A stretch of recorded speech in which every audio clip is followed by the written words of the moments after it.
Hey guys, I decided I was gonna make a video to talk about this book that I've just read because I thought that some stuff were really interesting. But I don't know who is interested in hearing about philosophy, so I don't have really anyone right now to talk about it. Like, please, if you're interested in that, come talk to me. We can have a conversation about it. Oh yeah, I don't want to bother anyone, so that's why I'm like, here's a video if you want to hear about me talking about philosophy. If not, don't watch it.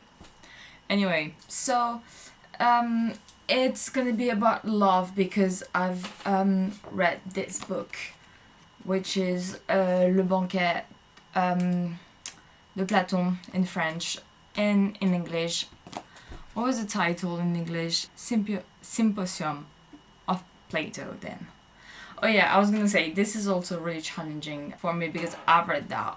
Everything I've read was in French and I'm gonna try to explain it in English. And I've not talked in English for a while now. So this is really challenging, and sorry if my English is terrible. And my accent probably as well, but it is what it is. So basically it's dinner with a lot of guys from this time. There's some poets, there's some like other guys in literature, there's some philosophers, there's Socrates there, and it's probably through the character of Socrates then Plato is like explaining his point. So they were all like, during this dinner, they were all like giving their definition of love basically and what love was to them, which is quite like vague, so it was quite interesting to hear about those. So one of the character whose name is Aristophanes, I don't know how to say it in English, Aristophanes, let's say that, he's a poet. He told like a myth. How is the myth called? It's usually called the myth of Aristophanes or the myth of the spherical beings, let's say that. So basically, let's go. Okay, we're back. It's probably gonna fall again at one point, but okay, we're back for now. I feel like it's a little bit angled, but oh well. Yeah, I'm gonna talk about this myth. So he explained that at the beginning of humanity, human beings were basically spherical. There was like a sphere. They had like 4 arms, 4 legs, 2 faces, and 1 single head. They were super powerful and super fast. They were divided in like 3 different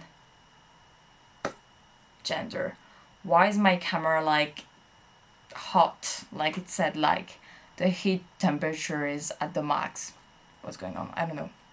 So there was 3 different gender. There was the male one that was basically from the sun. There was the female one. They were from Earth. And then there were this 3rd gender called androgyne. I don't know how to say this in English. I'm so sorry. You're gonna hear it in French. It's a mix between male and female. It came from the moon. So yeah, I thought that was really sweet, like the sun, the earth, and the moon. They were so powerful that at one point they decided they were like gonna go against the gods. So Zeus, and the other gods. So Zeus is the most powerful one. He's the big guy. So he is kind of like in charge of the decisions. But let's say it's him and the other ones. I'm thinking it's just him, but yeah, him and the others. They didn't want to like kill them all. I'm translating that, by the way. This is raw. This is my notes in French.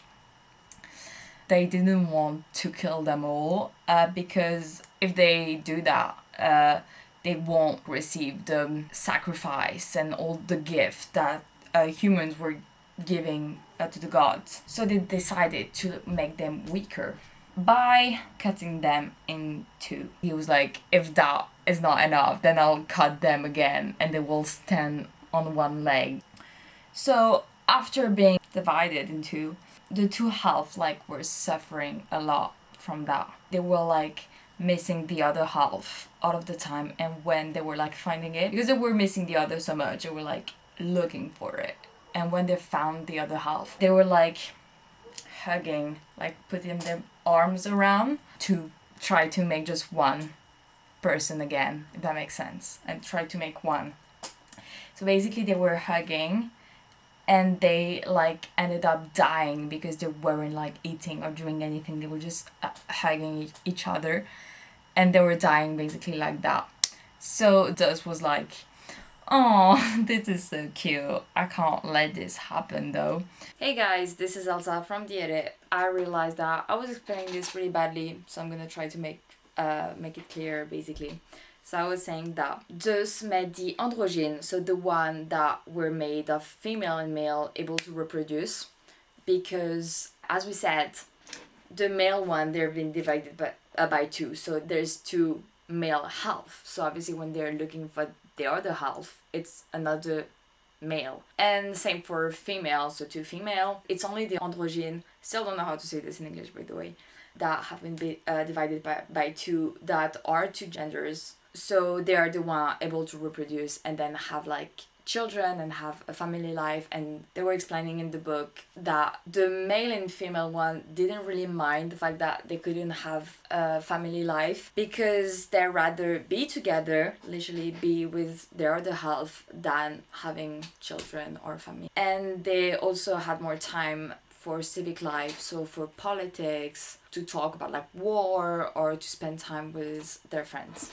So yeah, I thought that was really sweet, and I thought that it was similar to something we have today, which is called soulmates. The same idea of two souls being like divided, and when you find your soulmates, like it just one soul, you just make one with this person. So it's really like interesting to see that at that time, at Plato's time, it was kind of the same, like through like myth and stuff like that, but there was still this idea of like soulmates, and it will also explain through this myth why like soulmates are like a platonic thing, and why you can have, as a woman, I can have another woman soulmate, and then it's my decision if I want this other person to be my friend or my partner or anything, because yeah, soulmates are like platonic. It's not like a romantic thing. It's like more of a platonic like level and aspect.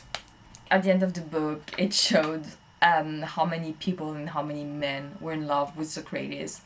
And also something I thought was quite interesting is that when it was Socrates' turn to like talk about love and give his definition of love, he just basically explained what a woman called Diotime, that. So in French is Diotime and in English is Diotima.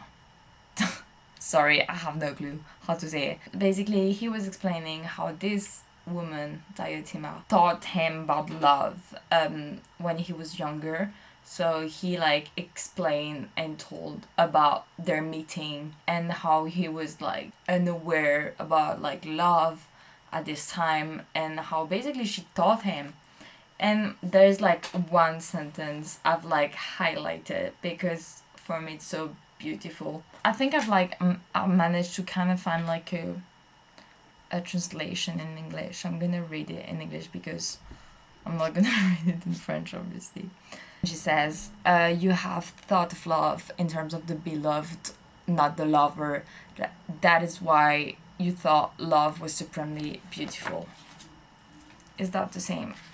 Why is the French one so long compared to the English version? Yeah, because it's not translated right. It means the same, but basically it's just like with better words here and just more like formal and more like, yeah. Anyway, but that what she explained to him, and I thought it was quite interesting because yeah, as we see through the book, there's, and as I said, there's so many like. My camera turned off. It had to cool down. It's not even warm. I don't know what's going on, but it's nighttime now. I think I was talking about Diotima. Anyway. But yeah, all of that I think was to explain the similarity between this myth and the idea of soulmates that we have today. So I thought that was really interesting because no matter really the time that we are in, there is like still the same kind of like aspect and like idea of love. But yeah, I've read another book on the other hand though that had like another opinion on like love and being with someone. I think is this one. It's in French as well. It's probably from a French author, French philosopher, called, yeah, he's so French, Charles Pépin.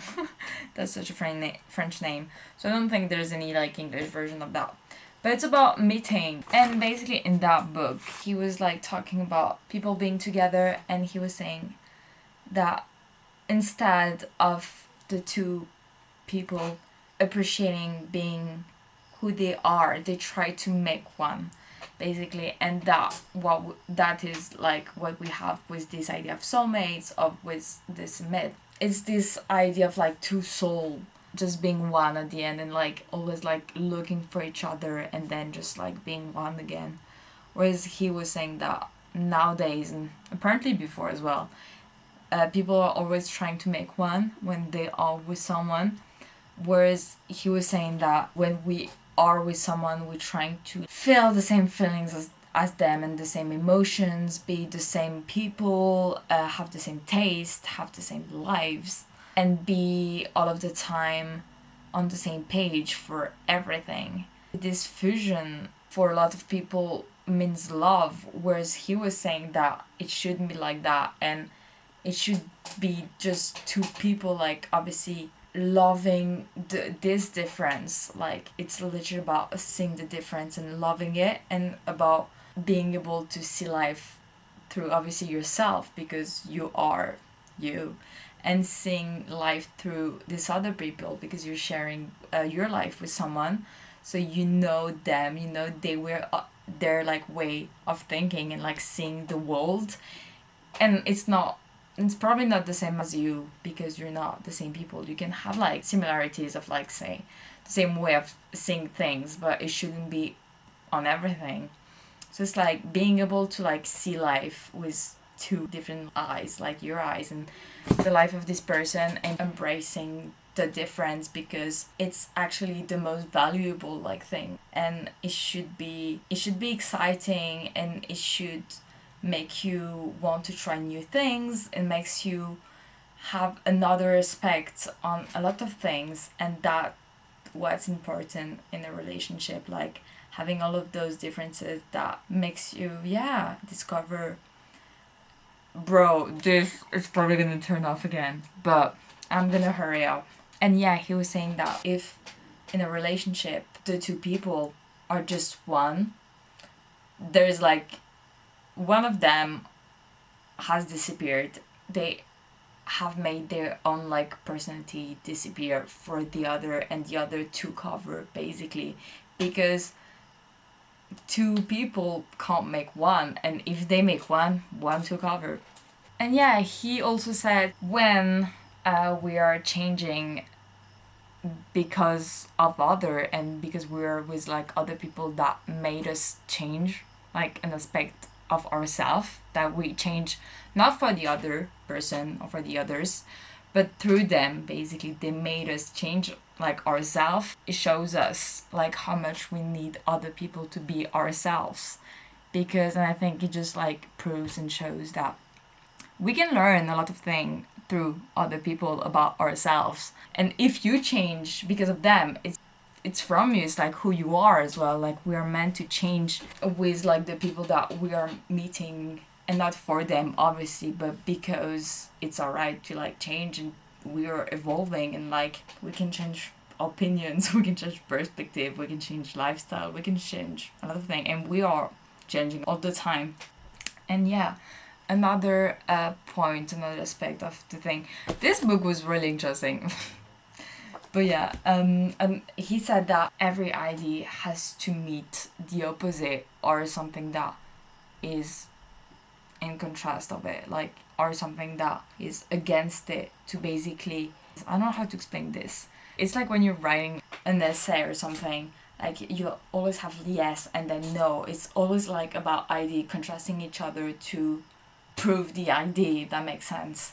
And it's the same he was saying for like people, basically to shine even more you need to meet someone that is the opposite of you to make you even more yourself. So basically if you believe in something and you meet someone that think the opposite, it's gonna be either they change you because and you decide to change perspective because you actually believe in what they're believing in, how they're seeing things, or it just proves you how much you like believe in your own beliefs and what they mean to you. Really difficult to explain that.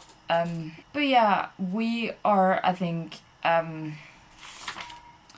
getting off topic a little bit because yeah, this is more about like relationship with people and stuff like that than like really love. Just to explain two way of like seeing love through the myth of Aristophanes and the idea of soulmates, and then this idea of contrast and differences that is really like valuable and yeah, that should exist. If anyone wants to talk about it with me, I'm more than open to it. And if anyone has like another perspective on love as well, like please tell me about it. I'm all ears. Yeah, but this is it. I hope this wasn't too confusing. It was a little bit even for me trying to explain it. I feel like I got lost from times to times. But yeah, I hope this makes a little bit of sense. I'm probably gonna make another video about this book because it's really interesting. So in English is The Four Agreements of Toltec. I don't know. But I don't really agree with this book. So yeah, I wanted to talk about it, but that's gonna be for another day because I probably lost everyone already. But yeah, bye guys. Yeah, see you for the next book, I guess.